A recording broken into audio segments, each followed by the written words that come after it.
following is an important message to my subscribers and listeners. There will not be a podcast Wednesday, March 26, 2025. And there will not be a podcast on Wednesday, April 2nd, 2025. Good afternoon, and thank you for joining Conversations for College Success. The topic today is the economy slowing down, a follow-up. On February 5th, 2025, my podcast topic was, is the economy slowing down? And the answer was not at that time.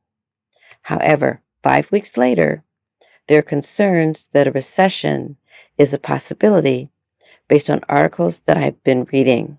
I will be giving a high-level overview and definitions of a few terms and not a detailed analysis.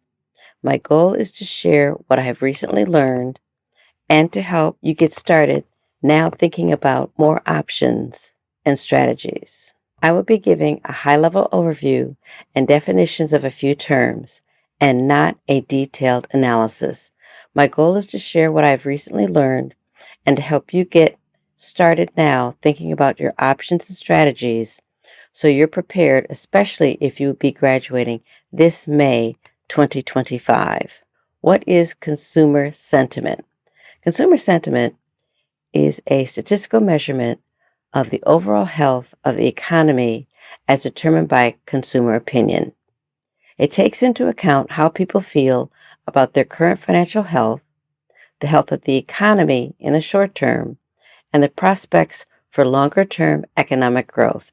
It is widely considered to be useful as an economic indicator. Consumer sentiment became an economic statistic during the mid-20th century and has become a barometer that influences public and economic policy. It is considered a lagging indicator because it takes people several months to notice and feel the impacts of changes in economic activity.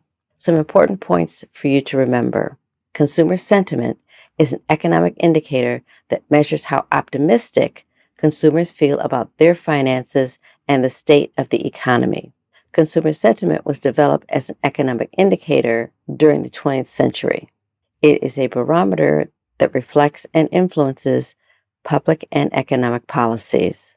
Consumer sentiment is primarily measured through the Consumer Confidence Index and the Michigan Consumer Sentiment Index.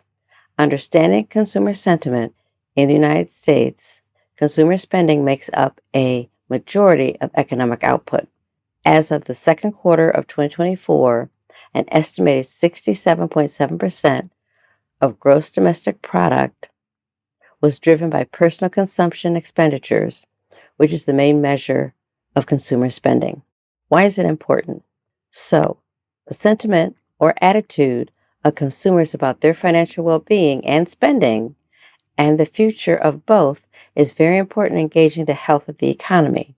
If people are confident about the economy, they are likely to feel confident about their jobs and finances. This can lead to them shopping and spending more, which in turn boosts the economy. The Expectations Index, which is based on consumers' short-term outlook for income, business, and labor market conditions, dropped 9.3 points to 72.9. The Expectations Index in February was below the threshold of 80 that usually signals a recession ahead. Some of this concern is coming from the 2 days of losses in the stock market the first week of March 2025 because of the imposed tariffs. What is the stock market? In simple terms, the stock market is where investors buy and sell shares of companies, also known as stocks. The stock market is a set of exchanges where companies issue shares and other securities for trading. From the articles I have read, experts are looking at several key financial indicators and are sharing that the odds of a recession in the United States may be getting higher. According to Bloomberg, and Bloomberg is an American privately held financial, software, data, and media company headquartered in New York City, United States confidence has dropped in February, the most since August 2021. which was just after COVID and the recession of 2020.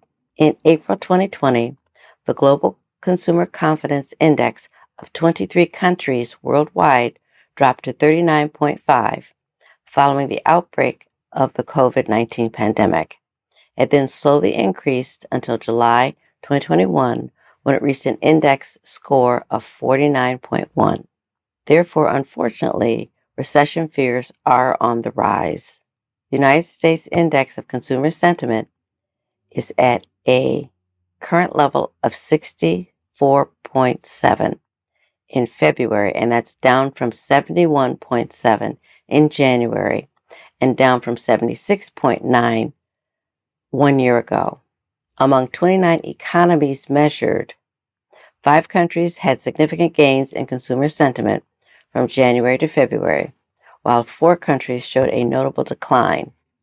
All 4 sub-indices show stability this month. Global sentiment among 29 countries is 48.8. Global sentiment among the 20 legacy countries, which have been tracked since March 2010, that index would read at 46.6, which is pretty much unchanged. The top 5 countries are Indonesia, 64.2, Mexico, 59.7, India, 58.0, Singapore, 57.7, and Malaysia, 55.6.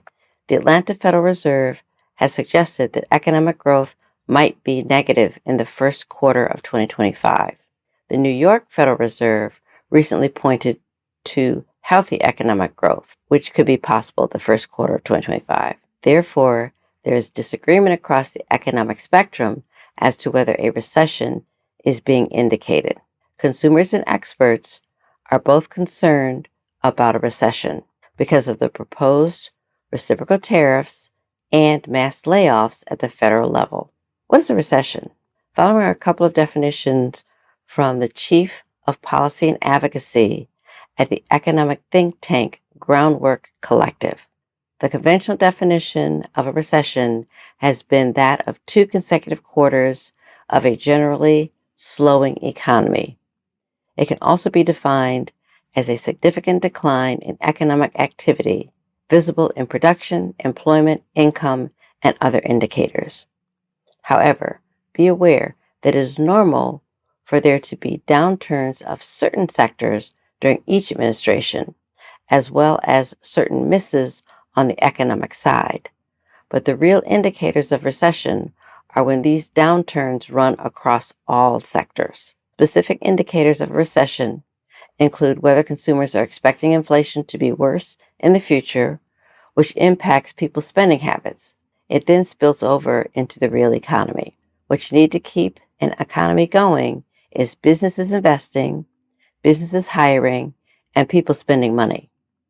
If people are apprehensive about whether their jobs are going to go away or whether there are going to be more layoffs in the future, we will start to see a pullback on spending. Is the United States heading for a recession? Predictions can be tricky, and as such, like many economists, most are preferring to stay away from the binary answer of yes or no.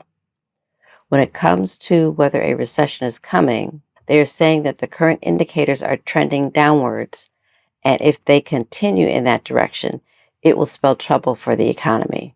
The United States consumer market saw a sharp decline last month for the first time in over 2 years, which is starting to indicate that the resilient consumer is no longer spending at the pace they used to.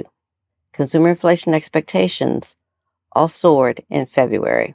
It's a self-fulfilling prophecy. When people are feeling good about the economy, it pushes them to spend and stimulate buying beyond just essentials, to make long-term plans to renovate and buy a home. If people are fearful and unsure about things such as whether or not mortgage prices will rise, they will not spend as much. Thus, the expectations of a recession can potentially have a spiraling effect. Tariffs, including proposed reciprocal tariffs worldwide and a more intense trade war against America's 3 biggest trading partners in Mexico, Canada, and China, are also a pivotal factor. Businesses are uncertain about what the economy is going to look like after the fallout of these tariffs as they ripple down different industries and the stock market. This can be unsettling because what businesses prefer is certainty. It's a very difficult time to invest in the United States if you don't know what your inputs are going to cost over a month or 6 months from now. This uncertainty is bolstered by all of the federal government cuts that spearheaded a major spike in mass layoffs, no longer funding federal research, and the ending of thousands of government contracts in February. Yet, according to data reported by the U.S. Bureau of Labor Statistics in January, the unemployment rate went down in the beginning of 2025, and unemployment rates are a key indicator of recession. The last recession in the United States was actually during COVID-19 pandemic in 2020. It was triggered by the health crisis. COVID caused a sharp contraction of economic activity and huge job losses in early 2020 as government restrictions and the fear of the virus kept people at home and businesses shut.